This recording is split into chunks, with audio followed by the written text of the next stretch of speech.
my mother, who is 95, a former Rosie the Riveter during World War II. My parents are somewhat older than me. I was the youngest child. My dad would be 102 if he was alive now.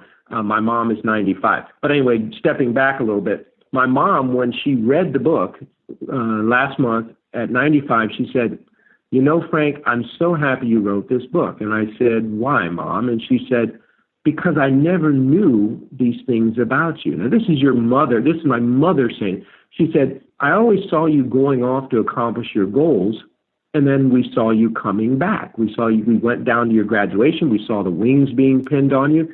She said, "I never knew about the struggles in between." She goes, "I assume that, you had some hardship, but it was good to hear you talking and sharing some of these disabling thoughts that you had and how you figured out how to push through them and overcome."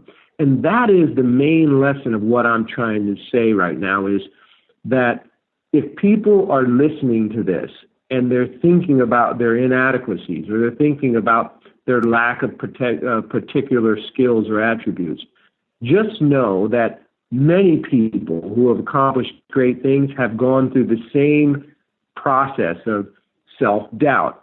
If you've ever read the book 1776 by David McCullough, the most striking thing in that book to me, Eric, was that George Washington had a tremendous amount of self-doubt as the leader of the Continental Army, and as not only our ability to win against the British, but also his ability to lead. And I thought that was strange, because I thought, wait a second, George Washington, he was the greatest leader ever. Like, this guy, led us to victory against a powerhouse. And then when you read about his thoughts and what he said, you're like, okay, if he dealt with it and he had self-doubt and he still overcame, he still drove through, so can I in whatever I'm doing. Well, that's 100% it. I remember this past year I took my kids to see the play Hamilton. And there's a line when George Washington comes out, that was great. And he says, "I'm doing the best I can." And you're like, wait a second, that's George Washington. Like you just said, what do you mean you do the best you can? You're doing the greatest. You're the first president, all these things. And like you just said, there's other people going through it. There's a few things I want to pick on, and I know we've been talking for a while, and I could keep you all day, but there's definitely a few things I want to touch on. And something you just said about your mom, because your mom was glad that you wrote that. And she's 95 years old. I'm sure eventually your kids might feel that same way, and their kids, and so on. This is one, when you said that, this is one of the greatest reasons why to create content. It might never lead to business. It might never lead to you getting a speaking engagement, but there's someone somewhere out there, chances are it could be a part of your family, maybe it's not. They are going to be glad that you shared what you shared. And your incredible story, but it's not, you don't have to have, I don't think, a military background. You don't have to have this incredible, defining moment and it led to this and led to that. That's great. And those are great, but there's other ways. And the more you tell, that's why I have this pie. I have 3 children.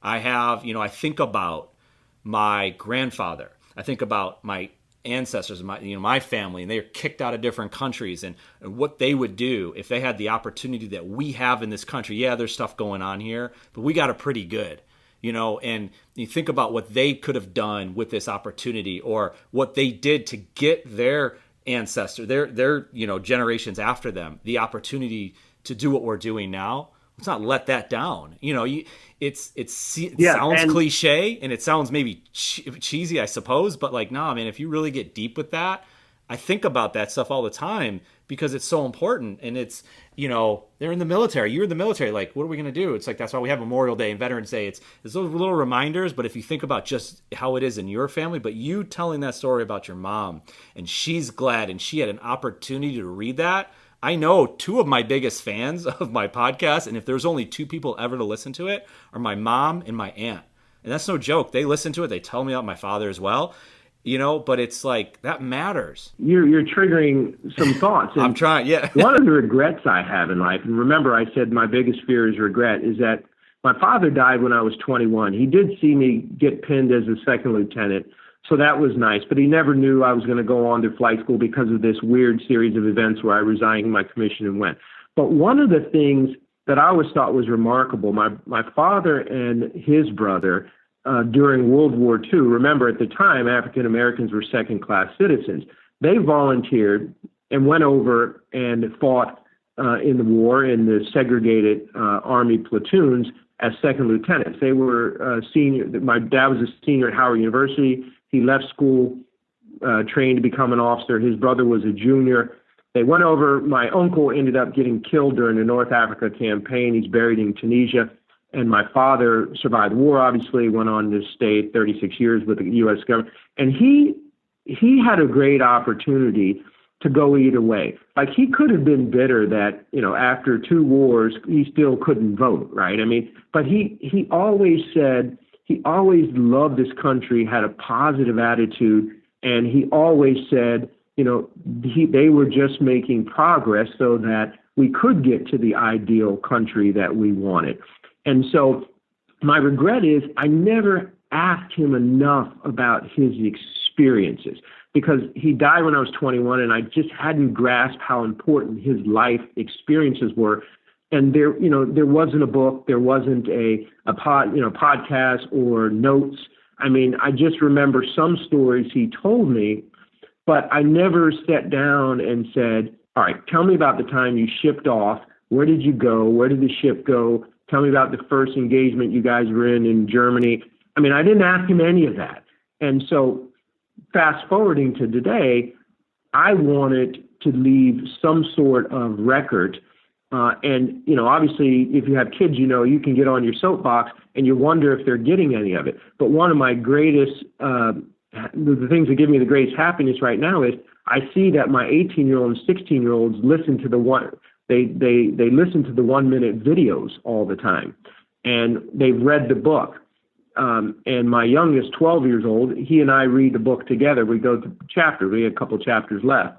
But the point is, sometimes you're writing the content not because you have some agenda. People always want to say, how many books did you sell? And the truth is, I do know, and I follow that, but that's not the value of the book.